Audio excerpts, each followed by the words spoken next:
বুঝেন না কোনটা কিনা যাবে, বুঝেন না। আপনারা সেনাবাহিনীর প্রতি আস্থা রাখেন, সশস্ত্র বাহিনীর প্রতি আস্থা রাখেন।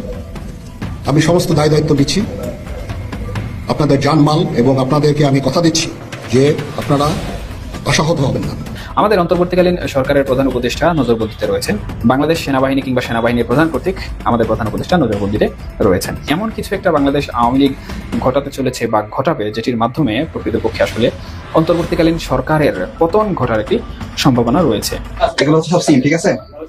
এই যে সিমগুলো, এই যে সব নাম্বার সহ পাসওয়ার্ড দেয়া। সম্মানিত দর্শক, এবার কিন্তু ডক্টর ইউনূসকে নজরবন্দি করে রেখেছেন সেনাপ্রধান ওয়াকারুজ্জামান, যেন দেশ থেকে না পালাতে পারে এবং দেশ থেকে যেন টাকা আত্মসাৎ না করতে পারে, দেশের অর্থ যেন সে কোনোভাবেই আত্মসাৎ না করতে পারে। সেই কারণে ডক্টর ইউনূসকে নজরবন্দিতে রাখলেন সেনাপ্রধান ওয়াকারুজ্জামান। ইতিমধ্যে কিন্তু সেনাপ্রধান ওয়াকারুজ্জামান স্পষ্টভাবে বলে দিয়েছেন, ডক্টর ইউনূসকে আমরা নজরবন্দি করে রেখেছেন। দর্শক, কি কারণে ডক্টর ইউনূসকে নজরবন্দি করে রেখেছেন এবং সেনাপ্রধানের কি উদ্দেশ্য, বিস্তারিত আজকে এই ভিডিওতে আপনারা দেখতে পারবেন। দর্শক, ভিডিওটি অত্যন্ত গুরুত্বপূর্ণ হতে চলেছে, তাই এক সেকেন্ডও না টেনে সম্পূর্ণ ভিডিওটি দেখবেন। চ্যানেলে নতুন হয়ে থাকলে সাবস্ক্রাইব করে রাখবেন পরবর্তী ভিডিওগুলো সবার আগে পাওয়ার জন্য। দর্শক, আর কথা বাড়বো না, চলুন ভিডিওতে একটি লাইক করে দেখতে থাকি সম্পূর্ণ ভিডিওটি। বাংলাদেশে আওয়ামী লীগের কার্যক্রম নিষিদ্ধ করার পর আওয়ামী লীগের যে সক্রিয়তা দেখা যাচ্ছে, তাতে অনেকেই মনে করছেন যে এমন কিছু একটা বাংলাদেশ আওয়ামী লীগ ঘটাতে চলেছে বা ঘটাবে, যেটির মাধ্যমে প্রকৃতপক্ষে আসলে অন্তর্বর্তীকালীন সরকারের পতন ঘটার একটি সম্ভাবনা রয়েছে। যাই হোক, এর পাশাপাশি আরেকটি গুরুত্বপূর্ণ বিষয় আমরা সামাজিক যোগাযোগ মাধ্যমগুলোতে লক্ষ্য করছি, সেটি হচ্ছে আমাদের অন্তর্বর্তীকালীন সরকারের প্রধান উপদেষ্টা নজরবন্দিতে রয়েছেন। কার দ্বারা, কিভাবে নজরবন্দিতে রয়েছেন, এটি আসলে কেউ প্রকৃতপক্ষে উপস্থাপন না করলেও বা ইশারা ইঙ্গিতে যেটি বোঝা যায়, সেটি হচ্ছে বাংলাদেশ সেনাবাহিনী কিংবা সেনাবাহিনীর প্রধান কর্তৃক আমাদের প্রধান উপদেষ্টা নজরবন্দিতে রয়েছেন। এবং সামাজিক যোগাযোগ মাধ্যমে বিভিন্ন শ্রেণীর মানুষ কিন্তু এই বিষয়টি নিয়ে এখন বেশ কিছু প্রচারণা চালাচ্ছেন।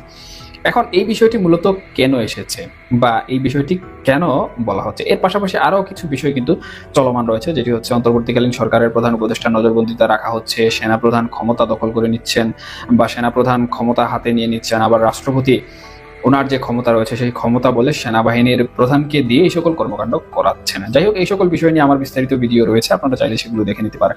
এখন বর্তমানে যে বিষয়টি নিয়ে আলোচ্য, সেটি হচ্ছে আসলেই কি আমাদের অন্তর্বর্তীকালীন সরকারের প্রধান উপদেষ্টা নজরবন্দিতে রয়েছেন কিনা, এবং উনি এই যে বিষয়টি, নজরবন্দির বিষয়টি, এই বিষয়টি আসলে সত্যি নাকি মিথ্যা বা কেন আসলো।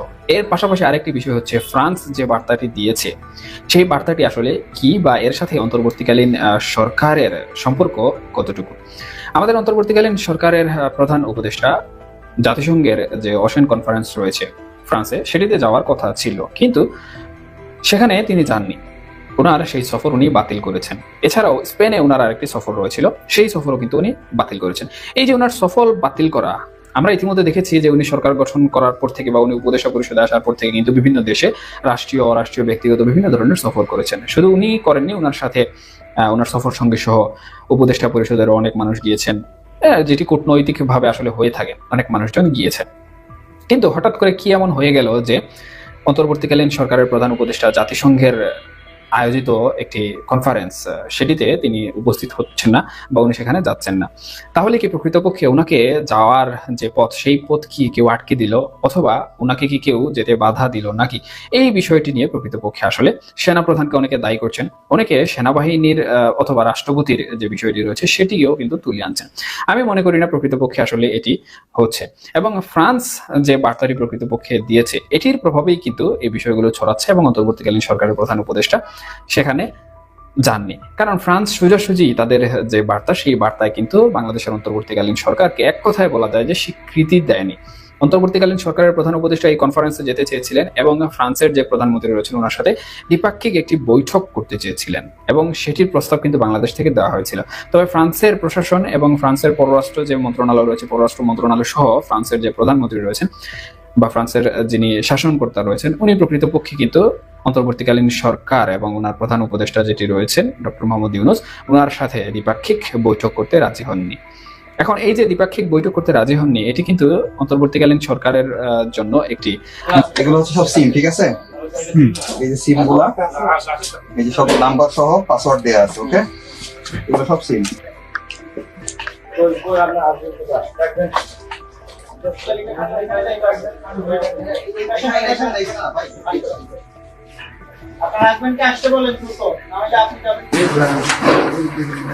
মোবাইল গুলো বার করে দেন।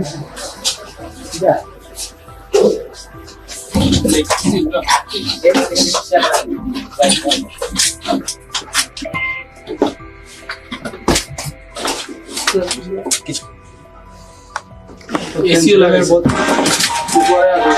উপরে আরো অনেক কিছু আছে। ভাই বস্তা নিয়ে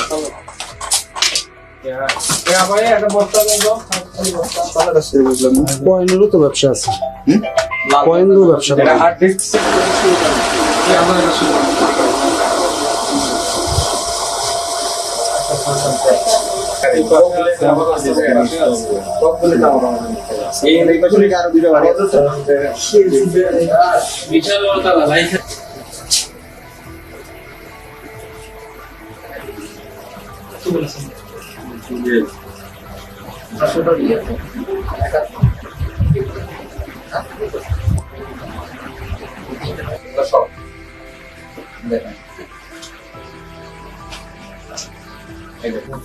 এগুলো হচ্ছে সব সিম, ঠিক আছে? এই যে সিম গুলা, এই যে সব নাম্বার সহ পাসওয়ার্ড দেওয়া আছে। ওকে, এগুলো সব সিম। এই দেখেন, এটা খুলে দেখাই। এই দেখেন সিম, ঠিক আছে? এই সব সিম। এই যে এখানে এটা খুলো।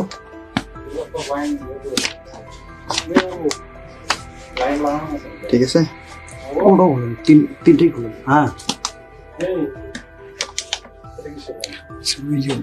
মেজর পরিচয় সে